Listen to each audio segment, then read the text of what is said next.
In this video, we're going to start to make a simple camera controller for our game. So I want to show this now just so you can start having a bit more fun with your game and adding more platforms, and you can move around, start building a bit of a level. Don't go too crazy with building your level because this is only a little prototype scene that we're making. Later, we're going to use different tools built into Unity that help us create levels in a much better method.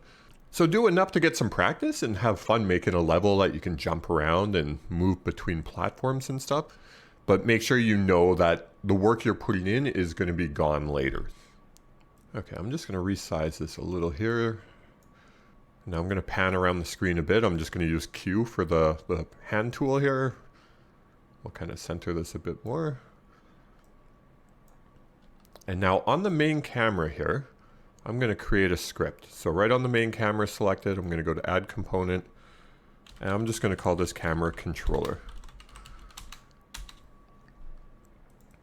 Now this isn't going to be used in our final game. There's much better systems already built into Unity called Cinemachine, and they have all the basic camera features already built in and pre-done for you. You don't even have to do any coding.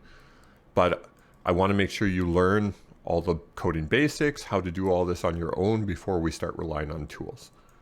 Learning it in this way lets you make your own game, and you can make it do whatever you want it to do. And then you can take advantage of those tools where they fit in the best. The first thing we're going to need to do is we're going to need to tell it to follow our player. And we're only going to follow on the X. We're not going to follow on the Y. Unless you want to, you can add that yourself. I'm going to make it just the X. So the first thing we do need to do though is we need to get access to our player's transform. So if we look at the player, so the quick first solution we could do is we could make the camera a child of the player. Because remember, a child's going to follow the player. So if we did this, we run our game, it is going to work, but notice we're not going to have any control over the Y, and it's going to basically follow with our player always in the exact same spot. So it is an option, and sometimes in some games that might actually work. But in this case, we don't want that. We want to be able to get access to the player and then look at its transform. So what I'm going to do is I'm going to make a variable of type transform, and I'm going to call this player. If you really wanted to be specific, you could call it something like player transform even. Now remember, this isn't going to show up in the inspector, so we're not going to know what the player is. We're just going to have an empty variable called player. What we can do is we can use our serialized field. This is going to open it up inside the inspector. So if we select our main camera and we scroll down, notice we see this now and it says player, none, and in brackets it says transform. That's telling you what kind of object it expects in this box. Something with a transform. And as we talked about earlier, every game object has a transform. So this means we could put anything into this box. So if we drag and drop our player in here, now our script knows what our player is. This links it to that player. So now in here, in update, we can control the transform position of our camera. So we can do transform.position. We could do equals new vector 3. And then we tell it what we want. So we want the X not of the camera, but of the player. So we could do player.position.x. Because remember, when we type player here, you can think of this as basically saying player.transform. And then we want the dot position, just like this, and the X. And then for the Y, we want our current Y. So let's do transform.position.y. and transform.position.z. So now every frame it's going to update, and we're only going to follow on the X. Okay, so now it's following, but notice it doesn't go up. It doesn't limit our player. We can still go above, but it won't follow. Now, since we did this, I just want to show you one other thing here. This will work fine, but what happens is everything in update is going to run differently on different scripts. So all of the updates are going to run, but they're not always going to run in the same order. So what could happen is our camera could move first and then some objects move, and it could cause some jitter. So Unity has something built in called late update. Now what late update does is it's going to run after the update method runs for everything in your game. So this means if we put the camera movement on late update, it's going to wait for everything else to do all its movement, and then it's going to move the camera.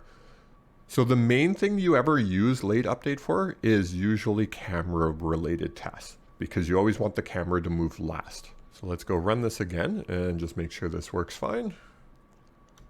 All right, and there we go. So we got a simple camera follow. Use this to your benefit and start having fun making your game. So make a longer level, add some other obstacles, just add some different stuff in, and get practice actually using this instead of just following what I'm doing. Now in this video, we're going to talk about parents and children, and we've already covered a lot of this, so this is more of a review, but we're going to start putting it to more practical use here. So as I've shown, if you have a parent object, any children under it are going to move along with that parent. So right now, if we run our game, we can move to the side now, but our background's not following. So as we move, it's gone.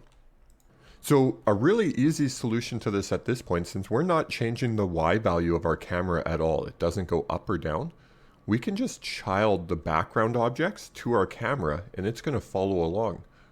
So if we look, we already have all our background objects saved together. We have these as children. So if we move this background object, this spinner sun and the background are going to follow along with it. Now, since we have the sun, which I'm just going to rename it here, I'm just going to call this sun, and the background image itself as children of this one, that means all we have to do is move this object and all the children are going to follow along with it. Now, before they do that, I'm just going to make this into a prefab. So I'm going to drag and drop it in here. So now we have a prefab if we ever want to use this same background for anything else. Let's go to our main camera and let's just drag in background objects under it. And now if we run the game, that background stays with us. So it doesn't move or anything. It always stays in the same spot, which doesn't look the best, but for our current spot where we are, it looks much better. Now we don't lose it and get a blue background. And using that same concept, we can start making some parent objects in our hierarchy here, just to keep the hierarchy clean. So what I'm going to do is I'm going to create an empty object here. And I'm just going to call this one platforms. Now, once I create that, let's make sure we reset its position here. So let's reset this one first. And now all I need to do is just drag all of our platforms under this one.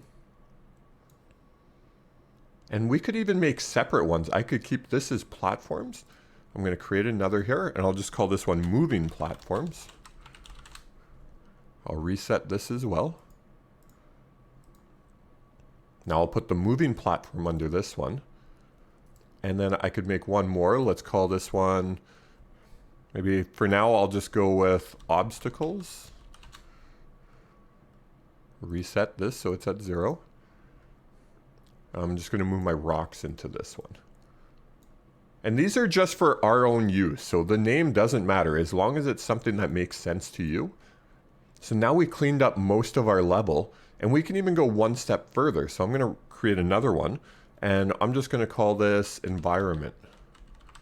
Or you could call it something like level objects, whatever you want. I'm going to reset it to 0. Now I'm going to put all of these inside of it. So now if I collapse that, when we have our game running, you can see we have a very clean hierarchy here. So if we have to start looking for an object or we're trying to see something that we need, we don't have to go through all these different children and figure out what's what. We know, let's open the environment, and then you can look for what you need here. So if I needed to find a platform or a moving platform, I could expand that. Here they all are. So as your game gets bigger, this is going to become very important because you're going to have hundreds or thousands of objects showing up in here. And if you don't have them organized in a clean, precise manner like this, finding what you need is going to be a nightmare. So it's good to start that practice right from the start.